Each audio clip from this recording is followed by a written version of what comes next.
मन से भ्रम को निकालो।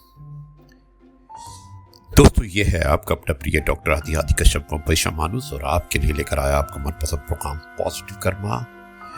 आज है एपिसोड नंबर 2122। एक छोटे से गांव में एक वृद्ध गुरु पत्थरों के पास बैठकर जीवन का ज्ञान दिया करते थे।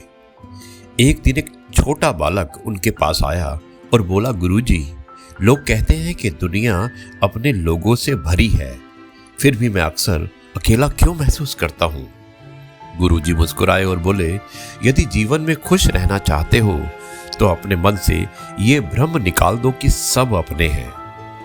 बालक चौंक गया, उसे ये वाक्य बड़ा कठोर लगा। गुरुजी ने आगे कहा कि बेटा, अपेक्षा ही दुख का मूल कारण होती है। जब हम हर किसी से अपनापन, समझ और साथ की उम्मीद करते हैं, तब हम अपने सुख की चाबी दूसरों के हाथ में दे देते हैं। उन्होंने पास पड़ी मिट्टी उठाई और कहा, देखो ये मिट्टी जब तक ये धरती से जुड़ी है, सुरक्षित है। जैसे ही इसे हवा के भरोसे छोड़ दो, ये बिखर जाती है। ठीक वैसे ही जब तक तुम अपने भीतर जुड़े हो, मजबूत हो, जैसे ही तुम अपनी खुशी दूसरों से जोड़ते हो, तुम बिखरने लगते हो। बालक ने पूछा कि तो क्या किसी से प्रेम ना करें? गुरुजी बोले, प्रेम करो पर अपेक्षा मत करो, सेवा करो पर बदले की आशा मत रखो। उन्होंने समझाया कि सच्चा आत्मबल तब आता है जब व्यक्ति अपनी पहचान, अपनी ऊर्जा और अपनी खुशी का स्रोत स्वयं बन जाता है।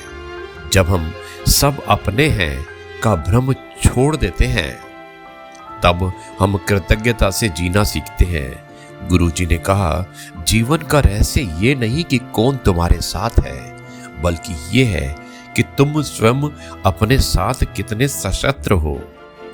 बालक की आंखों में चमक आ गई। उसे समझ आ गया कि अकेलापन बाहर की कमी नहीं, भीतर की अपेक्षा का परिणाम है।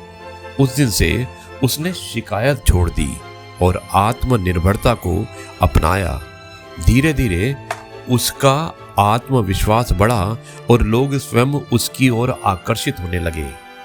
दोस्तों, कहानी का सार यही है कि खुश रहना है तो अपने मन से भ्रम निकाल दो, अपनापन बांटो पर अपनी खुशी का केंद्र स्वयं बनो। यही है पॉजिटिव कर्मा। जब आप बिना अपेक्षा के अच्छा करते हैं तो ब्रह्मांड आपके लिए रास्ते स्वयं बनाता है। अब मैं इस कार्यक्रम को यहीं पर समाप्त करता हूं और कल आपसे एक बार फिर से मुलाकात करूंगा कुछ नई बातों के साथ। तब तक के लिए आपसे कहता हूं, जय गुरुजी, शुक्राना गुरुजी।